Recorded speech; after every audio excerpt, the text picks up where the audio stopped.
Hello again, everyone. I'm in the woods for a change, very much a change for me. I've come to the south end of Liverpool, really rural area, and as I walked down here, I came directly underneath the approach for Liverpool John Lennon Airport. That gives you an idea where we are. We're actually in Speke, on the estuary of the River Mersey, and I'm in search of a stretch of coastline called the Oglet, known locally as the Oggy, and it was a particularly favourite playground of three rather well-known young boys. Let's explore. Oh gosh, it's one of those days where it's grey, plenty of cloud cover, but every once in a while the sun pops through, and at last, after a very muddy footpath on the way down here, I've managed to find a bit of tarmac which is leading me down, so that's a good sign, and hopefully I'll be able to get out onto the shoreline itself. Although there is absolutely no habitation here these days whatsoever, in days gone by it used to be pretty busy. There was in fact a salt processing plant down here, which I think closed in the somewhere around 1910, I think, something like that.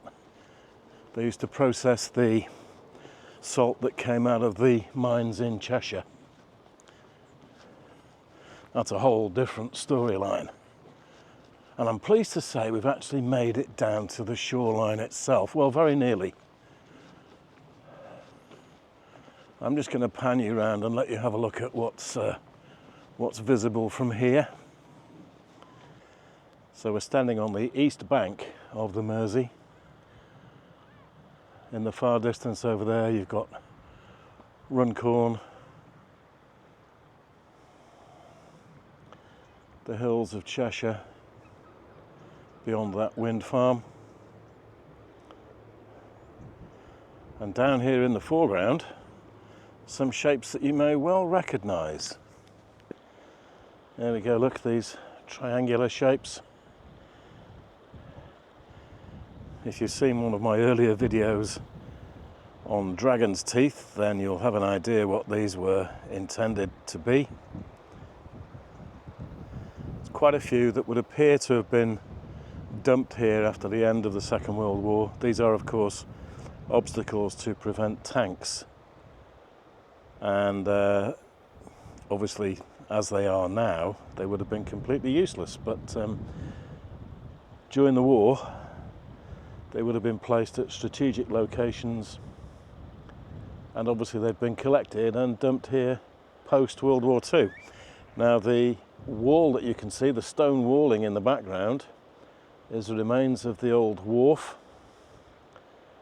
where ships would have come and tied up and presumably discharged their cargo of salt to be processed. So we're going to take a few stills down here now and see what we can accomplish. This would appear to be remnants of the building that used to process salt. I mean, it could have been anything else, I know, but the only building that I've found records of down here is one to enable salt to be processed. And it's now buried under all that vegetation. But this area, known locally as the Oggy Coast, is just lovely to come and see. Fabulous. On a day like today, a couple of ladies over there exploring the old tank traps. I think we've reached high tide for today. The river's gone very quiet, very still. So I'm pretty sure we're at high tide. And it's a fascinating little stretch of coastline. Really is, with these tank traps just dumped here, post World War II, I'm sure. It is also incredibly slippery on these rocks, covered in weed and slime and mud. So I am not going to risk filming while I walk back.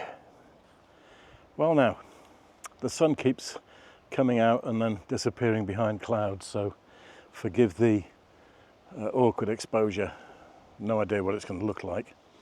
I've come out today with my Pen F, Olympus Pen F, the 14mm 2.5 Pancake from Lumix, and the 60mm 2.8 Sigma. Just those two lenses. I didn't want to come out with, you know, a full backpack complete with every lens that I own, because I knew there'd be a little bit of hiking involved, and we're about an hour away from home on public transport, which is what I use, as you don't, if you don't already know. So I didn't want to come burdened with too much gear. Thankfully, I found that the Osmo Pocket 3, which is filming me, is a lot more compact and easily transportable than the GoPro. Forgive the camera movement, by the way, if it is moving, because the wind is blowing. I'm looking at it nervously because it's now about 4.5, 5 feet above the tripod base, so it is swaying. Don't know whether you'll pick it up in the video or not. So, Oggy Beach, the Oglet Shoreline. It was a favourite playground for 3 members of the Beatles, namely Paul and Mike McCartney and George Harrison.